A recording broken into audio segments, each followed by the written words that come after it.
Hello, hello, hello, hello, hello, hello, hello, hello, hello. हाँ जी, hello student, स्वागत है आप सभी का आशीष सिंह लेक्चर्स की इस लेटेस्ट लाइव स्ट्रीम में। एक बार बच्चों बता दो मुझे ऑडियो, वीडियो सब कुछ परफेक्ट आ रहा है क्या? एक बार ऑडियो का अपडेट दे दो कि ऑडियो एकदम ठीक है क्या? ऑडियो ठीक है? ऑडियो आ रहा है?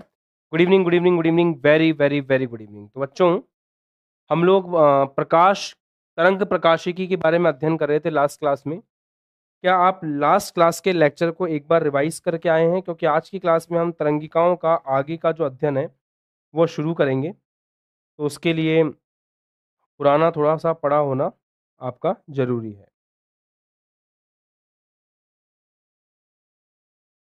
Right, right, right.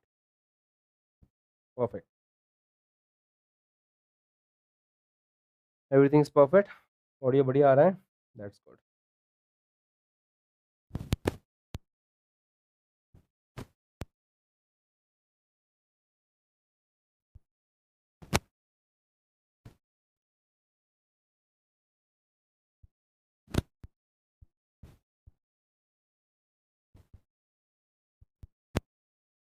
शानदार। तो हम तरंगाग्र का अध्ययन कर रहे थे और तरंगाग्र के अंदर गोलीय तरंगाग्र किस प्रकार का होता है उसका अध्ययन हम कर चुके थे। आज की क्लास को बेहतर समझने के लिए आप सभी से मेरी एक रिक्वेस्ट रहेगी।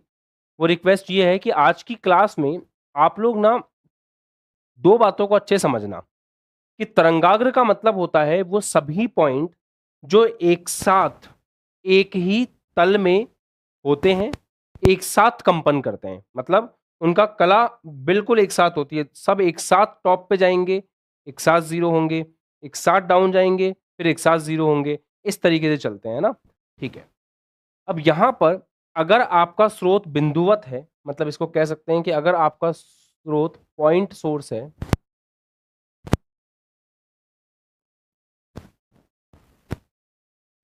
तो पॉइंट सोर्स का मतलब ये हुआ कि इससे जो तरंगाग्र निकलेगा वो गोलीय तरंगाग्र होगा।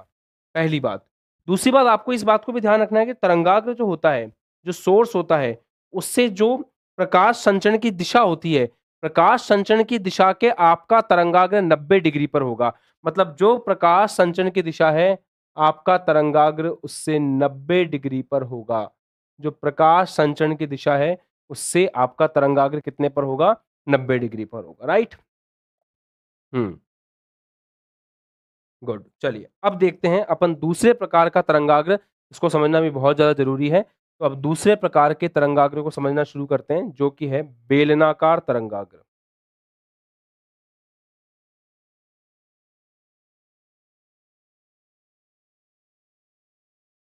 ये था गोलीय तरंगाग्र।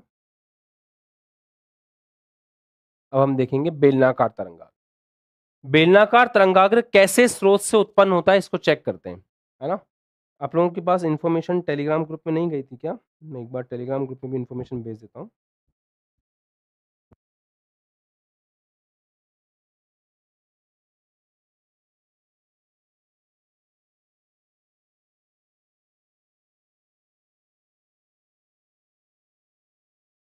चलिए। तो सर अभी नया ज्वाइन किया है तो बेटा एक ही दिन हुआ है इस चैप्टर को पढ़ते हुए। लास्ट क्लास देख के आप आगे आ सकते हैं साथ में। बेलनाकार तरंगाग्र के लिए बेटा जो स्रोत है वो आपका रेखीय होना चाहिए। मतलब बेलनाकार तरंगाग्र के लिए जो आपका स्रोत है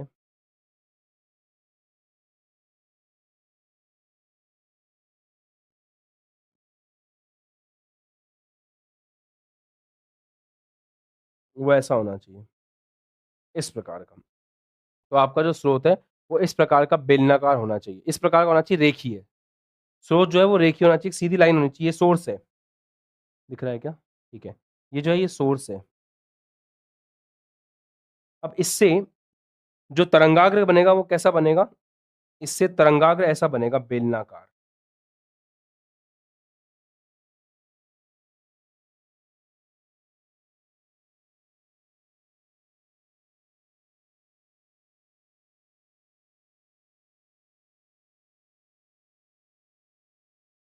ऐसा तरंगाग्र बनेगा। और अगर आपसे ये पूछें कि सर प्रकाश संचरण की दिशा यहाँ पे कैसे रहेगी, तो प्रकाश संचरण की दिशा ऐसे रहेगी, ऐसे।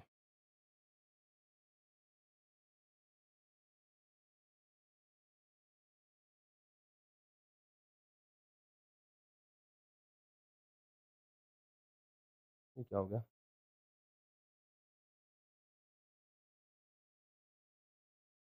एक सेकंड, रीस्टार्ट। हो जाओ हो जाओ रीस्टार्ट।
ठीक है, अब चलिए।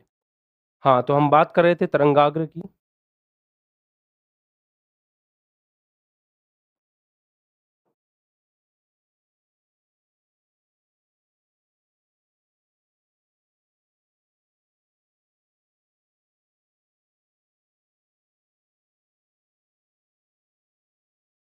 एक सेकंड, हाँ।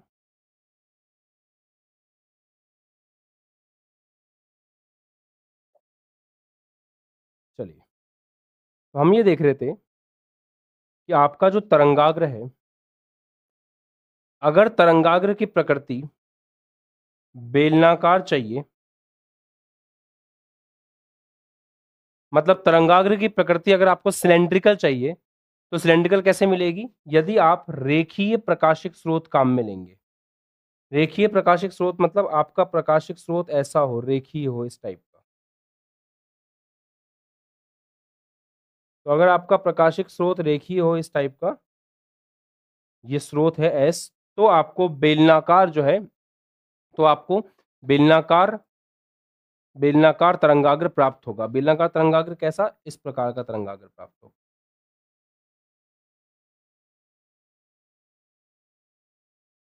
राइट?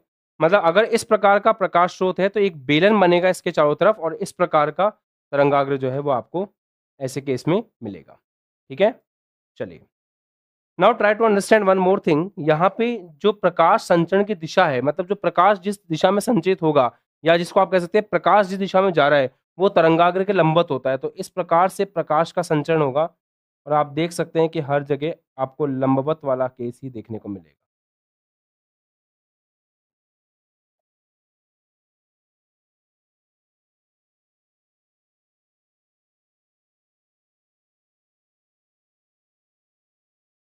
ठीक है, इस प्रकार से प्रकाश संचरण यहाँ पर रहने वाला है। ठीक है, और वैसे इसको बिल्कुल ही कंजस्टेड वे में बनाना चाहो तो ऐसे बना सकते हो।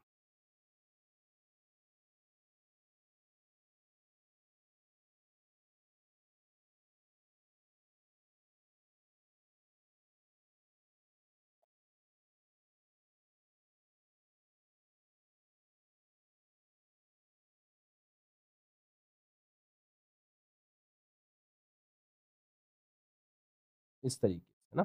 ठीक है, तो यहाँ पर स्रोत जो है वो रेखीय है, और तरंगाग्र किस प्रकार का है आपका? तरंगाग्र आपका बेलनाकार। राइट? तो ये चीज हम लोगों ने पढ़ ली थी कल की क्लास में, कि जिस प्रकार का तरंगाग्र होगा उसके हिसाब से कहानी यहाँ पर सेट होती है। पक्का? क्लियर है सबको? कोई दिक्कत परेशानी यहाँ तक बताओ? एकदम क्लियर है? डन।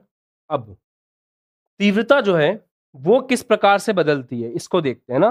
तीव्रता जो है वो किस प्रकार से बदलती है उसको देखते हैं।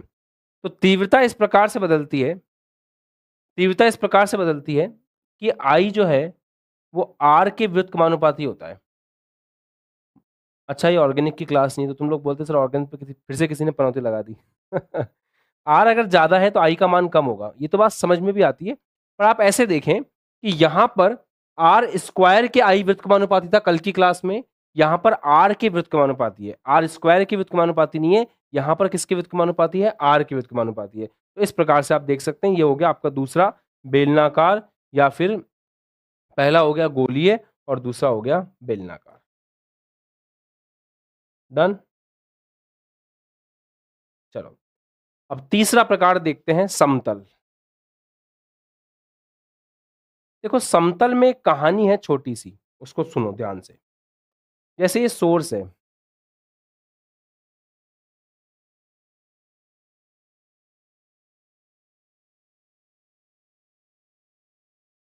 जैसे ये आपका सोर्स है,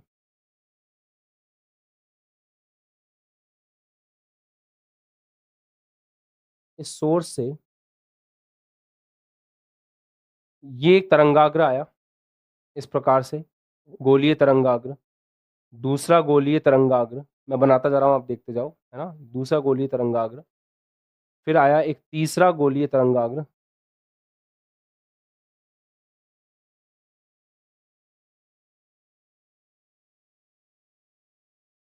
जो इससे भी बहुत बड़ा है। ये आया तीसरा गोलीय तरंगाग्र। ऐसे ही आपका एक और आएगा, ये आया चौथा गोलीय तरंगाग्र। ये तरंगाग्र इससे भी बहुत बड़ा है। तो आप समझ पा रहे होंगे कि ये जो बिंदुवत स्रोत है आपका, जो आपका पॉइंट सोर्स है, इस पॉइंट सोर्स के कारण जो तरंगाग्र उत्पन्न हो रहा है वो कैसा उत्पन्न हो रहा है? गोलीय। पर जैसे जैसे आप इससे दूर जाते जाएंगे, बहुत दूर जाकर के चेक करो, जैसे जैसे आप इसके दूर जाते जाएंगे, वैसे वैसे पता है आपको क्या ऑब्जर्व होगा? जैसे जैसे आप इससे दूर जाते जाएंगे, आपको ये ऑब्जर्व होगा कि जो तरंगाग्र है वो गोलीय से समतल होता जा रहा है। ऐसा, गोलीय से समतल होता जा रहा है, ऐसा। जैसे पृथ्वी हमारी गोल है ना, पर हमको गोल क्यों नहीं फील होती? क्योंकि हम जिस पोर्शन पे खड़े हुए हैं वो पोर्शन गोले का लगभग चपटा हिस्सा है, हम यहाँ खड़े हुए हैं तो हमें चपटा फील होता है। तो बिल्कुल वैसे ही अगर आप किसी भी प्रकार के तरंगाग्र से बहुत अत्यधिक दूरी पर हो, कम ऑन, आप किसी भी प्रकार के तरंगाग्र से अगर बहुत अत्यधिक दूरी पर हो, किसी भी प्रकार के तरंगाग्र से बहुत ज्यादा अत्यधिक दूरी पर हो, तो आपको क्या फील होगा कि वो तरंगाग्र कैसा है? समतल तरंगाग्र है। पास में भले ही ये तरंगाग्र गोलीय था, पर अगर आप इस गोलीय तरंगाग्र से भी बहुत ज्यादा दूर दूर दूर दूर दूर काफी दूर जाकर के अगर इसको ऑब्जर्व करोगे तो ये आपको समतल प्रतीत होगा। ये बात समझ आ गई? एक पॉइंट और है, प्रकाश किरण कैसे जाएगी? प्रकाश किरण तो वेव फ्रंट के लंबवत होती है, तो यहां पर प्रकाश किरण इस प्रकार से इसके लंबवत आपको प्राप्त होगी। हमेशा ध्यान रखें कि वेव फ्रंट के लंबवत होती है आपकी प्रकाश किरण। दिस इज द पॉइंट जो आपको याद रखना है।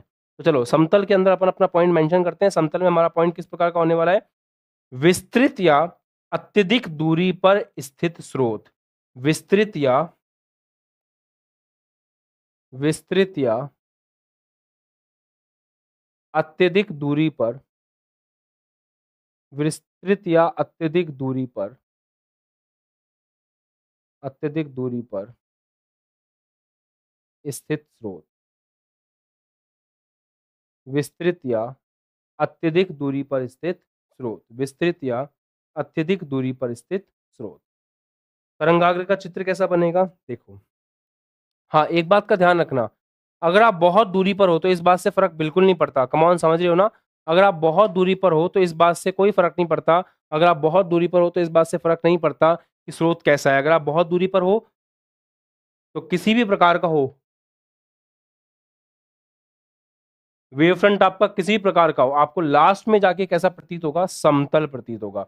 वेव फ्रंट आपका किसी भी प्रकार का हो, लास्ट में जाकर के आपको क्या प्रतीत होगा? लास्ट में जाकर के आपको समतल ही प्रतीत होगा। तो विस्तृत या अत्यधिक दूरी पर स्थित स्रोत, चाहे स्रोत बिंदु हो चाहे रेखीय हो, आप लिख सकते हो यहाँ पे, चाहे स्रोत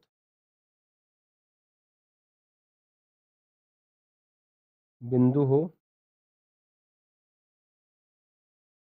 या रेखीय।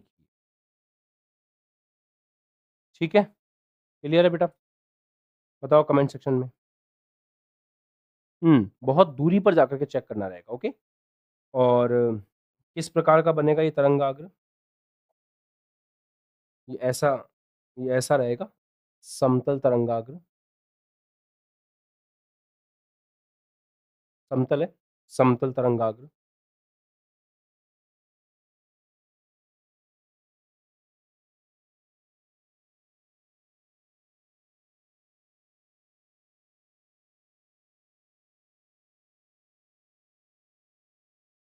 ये इस प्रकार का रहेगा, समतल तरंगाग्र। और जो किरण आ रही है प्रकाश की, मतलब जो संचरण रहेगा प्रकाश का, वो ऐसा रहेगा, इसके लंबवत तो बना है अपन ने। संचरण ऐसा रहेगा, इसके लंबवत, है ना? जो वेव फ्रंट है, वेव फ्रंट आपका समतल है, देखो इधर देखो, ये वेव फ्रंट आपका समतल है, प्रकाश किरण उसके लंबवत है। वेव फ्रंट के लंबवत होती है प्रकाश किरण। बस ये लॉजिक जिसने समझ लिया उसको बात हमेशा के लिए याद रहेगी। ये प्रकाश संचरण रहेगा ऐसे, है ना?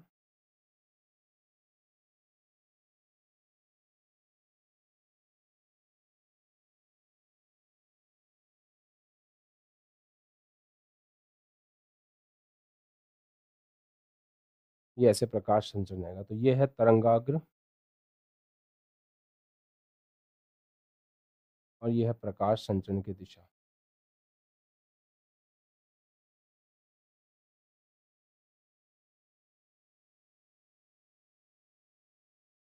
ठीक है, और इसमें इंटेंसिटी चेंज नहीं होगी। आप कह सकते हो कि इसमें आपकी जो इंटेंसिटी आई है नियत रहेगी, है ना? ठीक है बेटा, इसमें इंटेंसिटी चेंज नहीं होगी, इसमें आई जो है आपका वो क्या रहेगा? नियत रहेगा।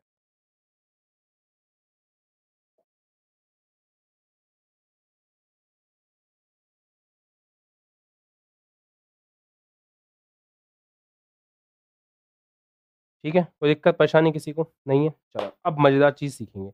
यहाँ तक का बता दो एक बार, यहाँ तक का बता दो एक बार।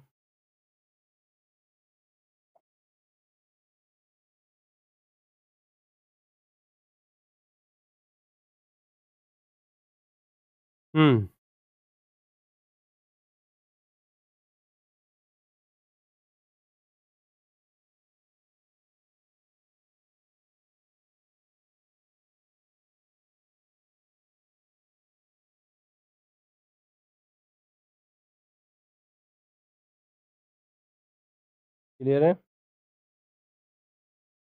सर क्लास स्टार्ट हुई मुझे पता ही नहीं चला बेटा, आज थोड़ा सा बीच में क्लास बंद भी हो गई थी, उस रीजन से कन्फ्यूजन हो गया होगा। चलो ठीक है, अब हम ये तरंगाग्र के जो बेसिक्स थे वो आपने पढ़ लिए, उम्मीद करता हूँ आपको समझ में आ गए होंगे। अब हम जो चीज़ सीखने जा रहे हैं वो थोड़ी इंपॉर्टेंट है, यहाँ से सवाल एग्जाम में आ सकता है।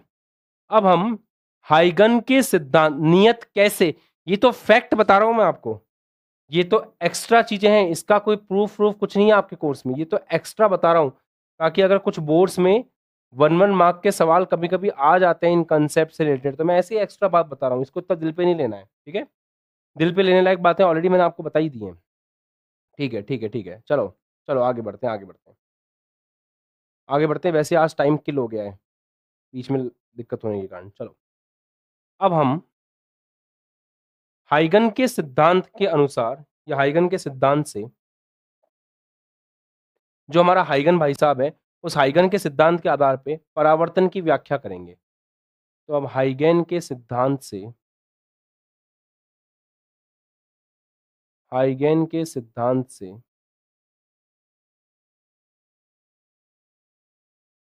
हम परावर्तन की व्याख्या करेंगे।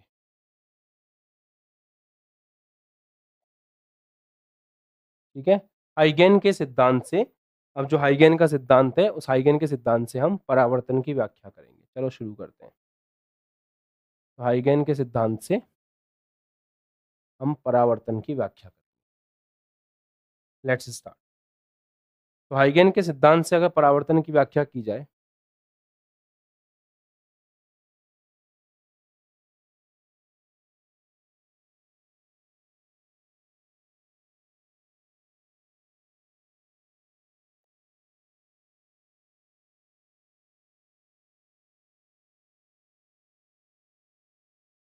ध्यान से देखना और मन लगा के समझना। रेडी?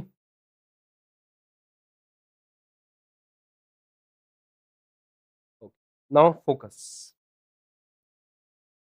हम ऐसा समझ रहे हैं कि ये हमारे पास एक मिरर है, ठीक है?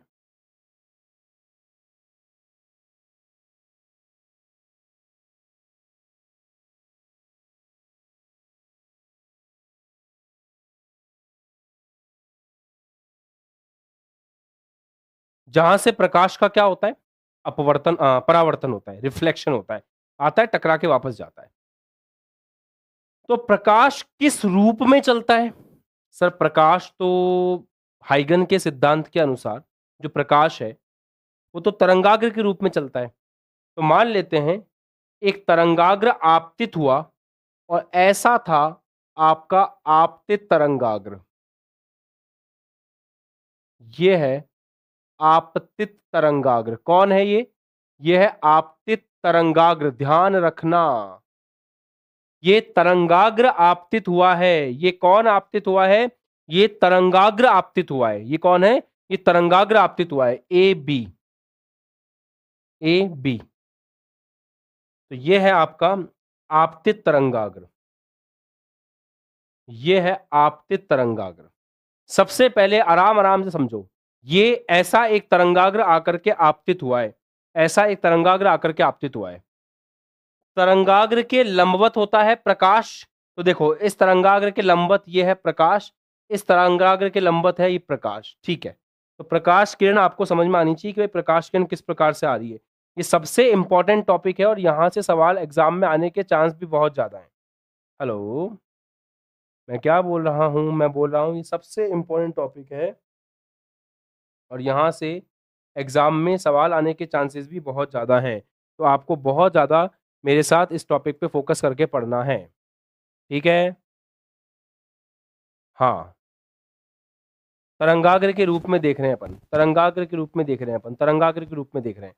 तो ये आपका आपतित तरंगाग्र है। सबसे पहले आपको ये समझ में आया है कि ये जो ए बी है ये आपका आपतित तरंगाग्र है, पहली बात। दूसरी बात, इसके लंबवत प्रकाश किरण ऐसे दिखाएंगे, क्योंकि प्रकाश किरण लंबवत दिखाते हैं, तो ये प्रकाश किरण ऐसे दिखा रखी है, ठीक है। अब आपने क्या पढ़ रखा है कि आपतित तरंगाग्र का हर एक बिंदु, आपतित तरंगाग्र का हर एक बिंदु, आपतित तरंगाग्र का हर एक बिंदु प्रकाश स्रोत की भांति कार्य करता है। तो ये प्रकाश किरण ऐसे आपतित हुई, अब यहां पर ये एक नए सोर्स की तरह काम करेगा, ये भी नए सोर्स की तरह काम करेगा, ये भी एक नए प्रकाश स्रोत की तरह काम करेगा, आराम से, आराम से। और ये भी एक नए प्रकाश स्रोत की तरह कार्य करेगा, ये भी एक नए प्रकाश स्रोत की तरह कार्य करेगा, ये भी एक नए प्रकाश स्रोत की तरह कार्य करेगा। इसका चाप, सीटी का चाप आगे बनेगा, तो इसका जो सीटी का चाप है वो आगे बना और ये पॉइंट सी तक पहुंच गया। तो ये जो बी था, इस बी से अगर आप चाप बनाओगे तो इस बी से सीटी का जो चाप है वो यहां बना ऐसे, ये बी पॉइंट यहां पहुंच गया, राइट। बी से जो चाप बना वो सीटी का चाप यहां बना, ये पॉइंट यहां पहुंच गया। पर यहां से जो प्रकाश किरण आ रही थी वो ऐसे आ रही थी, इस तरंगाग्र के लंबवत। तो ऑब्वियस सी बात है, यहां पर जो सोर्स है, यहां पर इसको अपन मान के चलें, इसको अगर अपन सोर्स की तरह मान के चलें, इसको अगर अपन सोर्स की तरह मान के चलें, तो ये प्रकाश किरण अंदर तो जा नहीं सकती भाई। ये जो आ रही है ये तो आगे जा सकती है, कितने से आगे जा सकती है, सीटी से, तो ये तो आगे जा सकती है, पर ये थोड़ी अंदर जा सकती है, इसको तो टकरा करके वापस जाना पड़ेगा। बेटा थोड़ा टाइम लगेगा, मुझे एक बार टॉपिक पूरा कर लेने दो। अभी जब तक टॉपिक पूरा नहीं समझा देता मैं, आप ये क्लेम नहीं कर सकते कि आपको समझ में आ रहा है कि नहीं आ रहा है। टॉपिक थोड़ा सा अजीब है, कुछ टॉपिक ऐसे होते हैं जो लास्ट में ही समझ में आते हैं, एकदम से, एकदम लास्ट में समझ में आते हैं।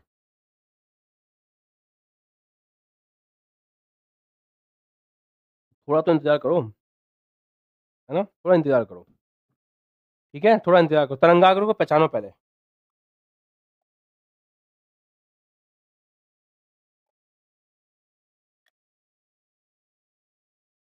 ओके बेटा, ओके बेटा। अब देखो, इस पॉइंट पर, इस पॉइंट पर अंदर तो जा नहीं सकता, तो ये प्रकाश किरण जो ऐसे आई है वो टकरा करके ऐसे जाएगी, तो यहां जो सीटी का चाप बनेगा वो ऊपर की तरफ बनेगा। तो यहां पर इससे जो सीटी का चाप बनेगा वो यहां कहीं बनेगा ऐसे, है ना। तो इससे जो सीटी का चाप बनेगा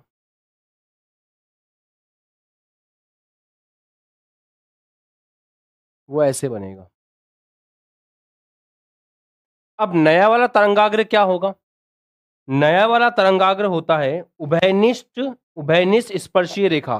तो ये वाला चाप इधर बनाए ऐसा, और यहां पर चाप ऐसा बनाए ऐसा, या आप मान सकते हो ऐसा। तो इन दोनों का जो उभयनिष्ठ होगा वो यूं जाएगा कि नहीं जाएगा, ये देखो, इन दोनों का उभयनिष्ठ ऐसे जाएगा कि नहीं जाएगा। तो इन दोनों का जो उभयनिष्ठ है, इन दोनों का जो उभयनिष्ठ है वो ऐसे जाएगा कि नहीं जाएगा, ऐसे।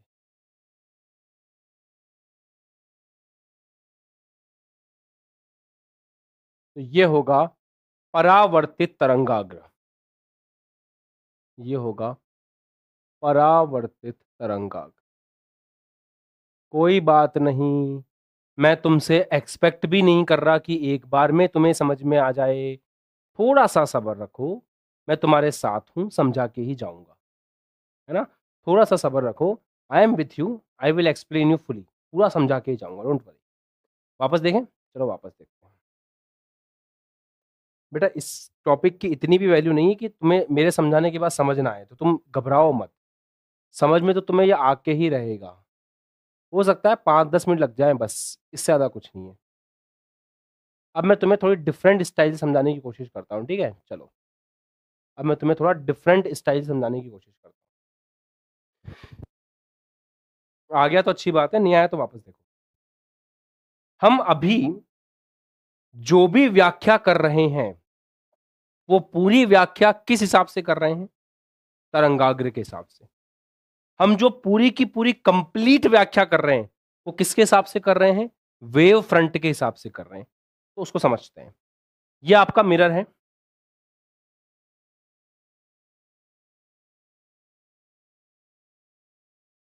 इस मिरर पर आपका एक वेव फ्रंट आकर के आपतित होता है,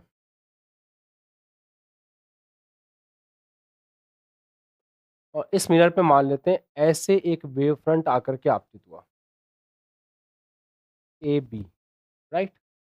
या ऐसे एक वेव फ्रंट आकर के आपतित होता है। ओके, ओके सर, अब आगे समझो। अब ये आपका आपतित तरंगाग्र है, जो आपको डायग्राम में दिख रहा होगा ऐसे। ये आपको पता है प्रकाश किरण तरंगाग्र के लंबवत होती है, तो ऐसे आ रही है प्रकाश किरण, या फिर प्रकाश संचरण ऐसे हो रहा है।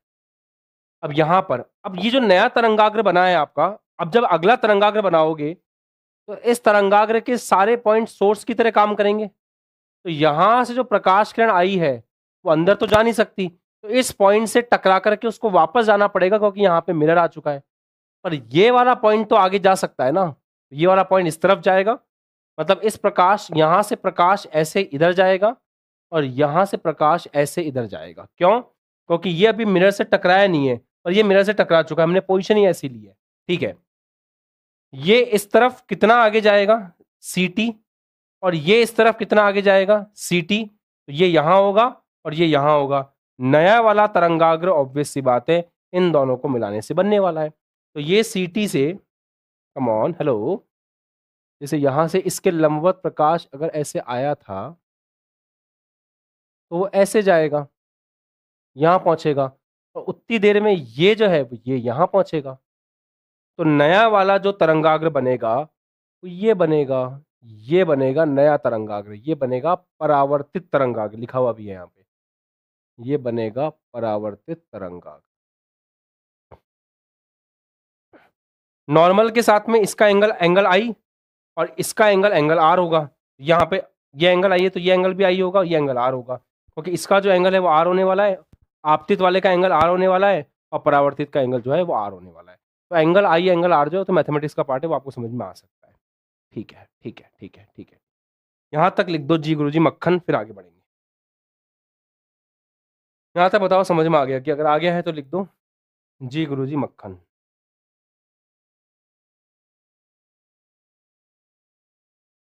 फिर आगे बढ़ते हैं।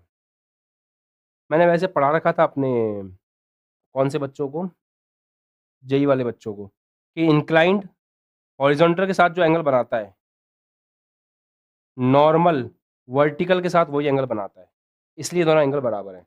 जेई वाले बच्चे इस बात को समझते हैं, कोई बात नहीं, नॉर्मल बच्चे भी सीखो। आनत तल क्षैतिज के साथ जो कोण बनाता है, आनत तल के लंबवत ऊर्ध्वाधर के साथ भी वही कोण बनाता है। हाथ ऊपर उठाना एक बार, जेई वाले कितने बच्चों को याद आ गई मेरी ये बात? उसके हिसाब से ये एंगल आई एंगल आर होगा, अब तुरंत समझ सकते हैं।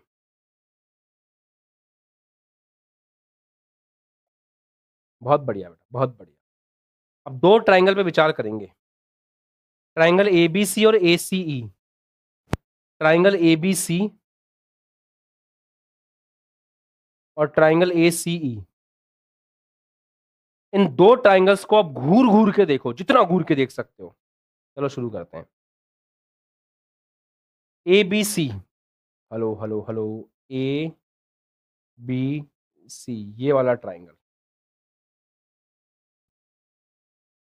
ठीक है, और ए सी ई, ये वाला ट्राइंगल। इन दो ट्राइंगल्स की बात हो, इन दो ट्राइंगल्स की बात हो। वापस देखें, हम किन दो ट्राइंगल्स की बात कर रहे हैं? ए बी सी,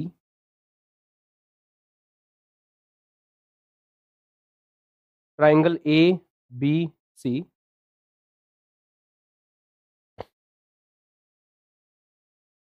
और ट्राइंगल ए सी ई, इसकी बात हो। इन दो ट्राइंगल में ध्यान से देखा जाए तो ए ई बराबर है बी सी के। चेक करो, प्रकाश किरण ए से जब ऐसे गई तो कितना दूरी तय की, सी टी, और बी से जब यहां जाएगी तो भी कितनी दूरी तय करेगी, सी टी। मतलब ये वाली जो दूरी है ये भी ct है और ये वाली दूरी भी ct है, क्योंकि इस वेव फ्रंट के ये दोनों सोर्स हैं। तो यहां से प्रकाश उधर आगे बढ़ा ct डिस्टेंस, यहां से इधर आगे बढ़ा ct डिस्टेंस, तो इन दोनों का डिस्टेंस जो है वो क्या होगा, ct होगा। मतलब AB और BC आपस में बराबर है और बेसिकली किसके बराबर है, ct के बराबर। राइट? क्या ये बात सही है? क्या ये बात सही है? Hello, hello, hello, hello, hello, hello, hello, hello, समझ आ रहा है? दूसरी बात, इन दोनों में एक भुजा बिल्कुल कॉमन है। देखो, AC इन दोनों ट्राइंगल में कॉमन है, तो AC इन दोनों ट्राइंगल में कॉमन है, तो हम लिख सकते हैं AC बराबर AC। AC इन दोनों ट्राइंगल में कॉमन है, AC इन दोनों ट्राइंगल में कॉमन है। तीसरी चीज, एंगल B और एंगल E को चेक करो, दोनों 90 डिग्री हैं। यहां है ये एंगल E, क्यों?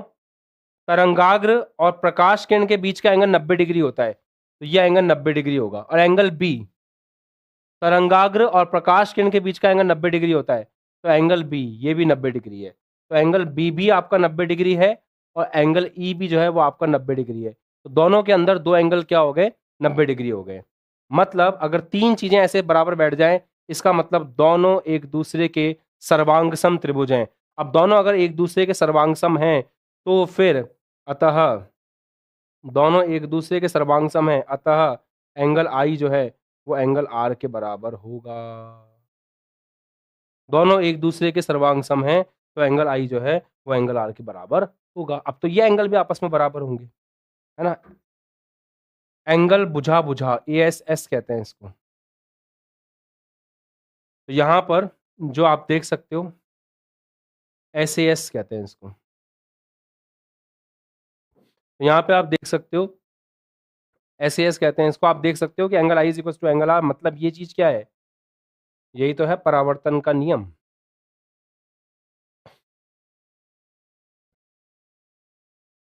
तो इस प्रकार से आपका परावर्तन का नियम जो है वो वैलिड होता है। सही है, डन। इसमें लैंग्वेज आप इस प्रकार से लिखेंगे, चित्रानुसार हम एक दर्पण पर आपतित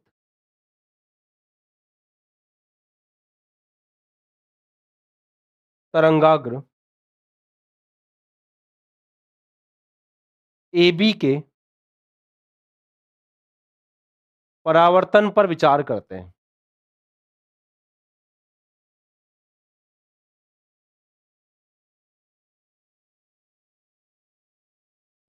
है ना? परावर्तन के पश्चात, परावर्तन के पश्चात यहां लिखें,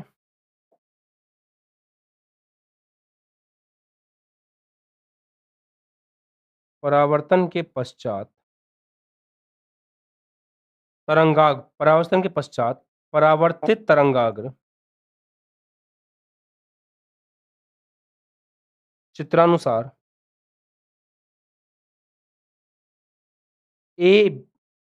EC प्राप्त होता है। अब त्रिभुज ABC व त्रिभुज ACE में, ये तीन बातें लिखोगे आप, तीन बातें लिखोगे, तीन बातें लिखने के बाद आप ये सिद्ध हो ही जाएगा अपने आप। तीन बातें लिखने के बाद ये सिद्ध हो जाएगा कि सर्वांगसम त्रिभुज है। सर्वांगसम त्रिभुज है तो फिर आप लिख पाएंगे कि एंगल I एंगल R के बराबर। और यही परावर्तन का नियम है ना? यही परावर्तन का नियम है।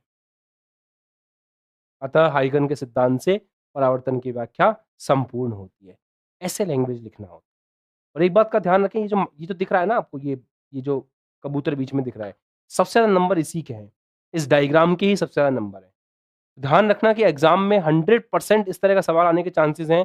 तो आपसे मेरी विनम्र निवेदन है, विनम्र निवेदन है, हाथ जोड़ के निवेदन है कि आपको क्या करना है, आज इसकी प्रैक्टिस कर लेना है। एक बार खुद के हाथ से इस डेरिवेशन को बना करके प्रैक्टिस कर लेना। वापस देख लेना लेक्चर कहीं पे कंफ्यूजन है तो। बाकी लेक्चर बहुत सिंपल चल रहा है। कल से मैं आपको तरंगाग्र के जो बेसिक्स बता रहा हूँ वही बेसिक्स हम यूज कर रहे हैं बेटा। जो तरंगाग्र के बेसिक्स मैं आपको बता रहा हूँ, हम उन्हीं बेसिक्स को लगातार यूज़ कर रहे हैं। तो एक बार आप अपने लेवल पे इसको चेकआउट ज़रूर कर लें। डन है? चलो ओके, बाय-बाय, जय हिंद, टेक केयर, खुश रहो, मस्त रहो, पढ़ाई करते रहो और ऐसे ही जीवन में मेहनत करते रहो। Thank you, thank you, thank you, thank you, thank you so much. और सभी बच्चे जाकर के कमेंट जो है ज़रूर करेंगे आज की क्लास पे कि आपको ये क्लास कैसी लगी। ओके? चलो बाय-बाय, टेक केयर। अब मिलते हैं ऑर्गेनिक केमिस्ट्री।